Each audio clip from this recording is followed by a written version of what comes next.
नमस्कार दोस्तों, इस परिवार में मैं शेखर पांडे आप सभी भाई बहनों का रोज की तरह भी स्वागत करता हूं। आशा और विश्वास के साथ कह सकता हूं कि आप लोग अपने परीक्षा की तैयारी के लिए दिन रात एक ही होंगे।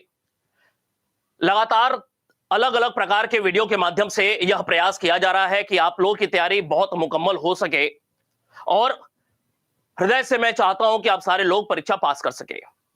जहां तक भूगोल विषय की बात है तो विश्व भूगोल के अंतर्गत एक महत्वपूर्ण आयाम स्थानांतरित कृषि को लेकर के बनता है। ठीक वैसे ही जैसे भारत में आप लोग झूम कृषि का नाम जानते हैं, यह किस प्रकार की कृषि है। चाहे झूम कृषि की बात किया जाए, चाहे कुमारी, दक्षिण भारत में कुमारी नाम से कृषि की बात किया जाए, यह स्थानांतरित कृषि के तौर पे जानी जाती है। किसी एक स्थान पे कुछ समय के लिए कृषि कार्य हुआ, फिर अनुउर्वरता के वजह से फिर स्थान परिवर्तन करके दूसरे स्थान पर कुछ समय कार्य के लिए कृषि किया गया। स्थानांतरित कृषि के तौर पे इसे जाना जाता है। न सिर्फ भारत में बल्कि विश्व के अलग अलग देशों में ऐसी प्रक्रिया का पालन किसानों के द्वारा किया जाता है। विशेष रूप से पहाड़ी क्षेत्रों में इस प्रकार की कृषि देखने को मिलती है।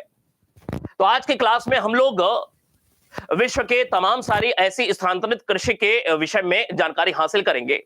आपकी जिम्मेदारी होगी कि आप लोग जितना जल्दी हो सके इन सारे ऐसे तथ्यों को याद करने का प्रयास करें, क्योंकि सीधे सीधे परीक्षा में ऐसे प्रश्न पूछे जाते हैं।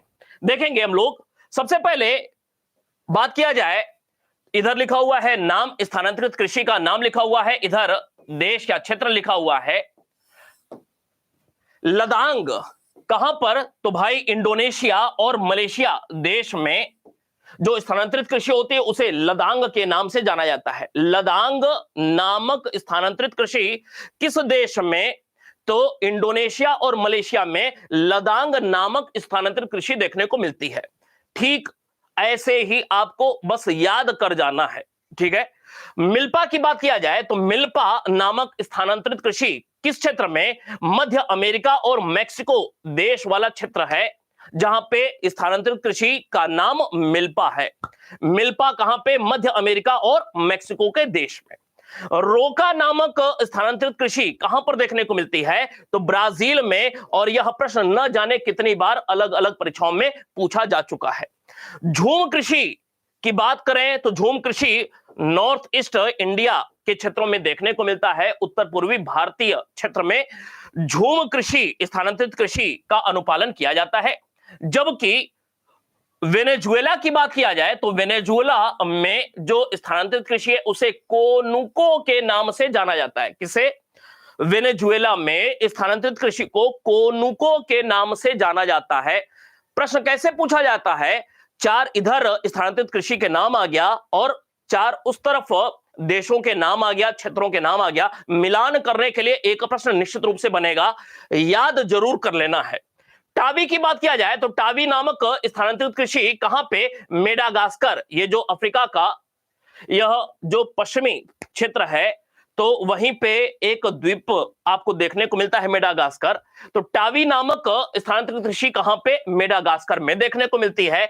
इसी प्रकार कैगीन की बात किया जाए तो कैगीन नामक फिलीपींस देश में स्थानांतरित कृषि का अनुपालन किया जाता है। कैगिन कहां पे? फिलीपींस में। इसी प्रकार मसोल की बात किया जाए तो मसोल अफ्रीका कॉन्टिनेंट के अंतर्गत कांगो देश या मध्य अफ्रीका क्षेत्र में मसोल नामक स्थानांतरित कृषि होती है। हुमा की बात किया जाए तो हुमा जावा, इंडोनेशिया का सबसे महत्वपूर्ण एक द्वीप जावा, जावा क्षेत्र में जो स्थानांतरित कृषि होती है उसे हुमा के नाम से जाना जाता है। इसी प्रकार तुंग्या, तुंग्या नामक स्थानांतरित कृषि कहां पे? म्यांमार में, बर्मा क्षेत्र में, म्यांमार में तुंग्या नामक स्थानांतरित कृषि देखने को मिलती है। अर्थात वहां पे जो स्थानांतरित कृषि होती है उसे तुंग्या के नाम से जाना जाता है। इसी प्रकार चेन्ना की बात किया जाए, चेन्ना कहां पर? तो श्रीलंका में जो स्थानांतरित कृषि होती है उसे चेन्ना के नाम से जाना जाता है।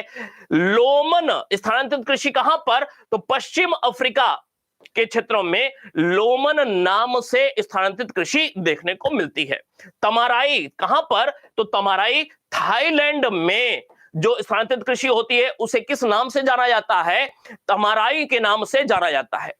थाईलैंड में स्थानांतरित कृषि तमाराई के नाम से जानी जाती है। इसी प्रकार वेवार, डहियार, दीपा कहां पे? तो भारत के बुंदेलखंड क्षेत्र, जो कि मध्य प्रदेश के अंतर्गत बुंदेलखंड का जो क्षेत्र है, वहां पे न सिर्फ मध्य प्रदेश बल्कि छत्तीसगढ़, बस्तर जिला का जो क्षेत्र है, छत्तीसगढ़ अर्थात मध्य प्रदेश और छत्तीसगढ़, इन दोनों प्रांतों में किसी खास क्षेत्र के अंतर्गत मध्य प्रदेश में बुंदेलखंड, छत्तीसगढ़ में बस्तर जिला वाला जो क्षेत्र है, वहां पे वेवार और डहरियार दीपा नामक स्थानांतरित कृषि देखने को मिलती है।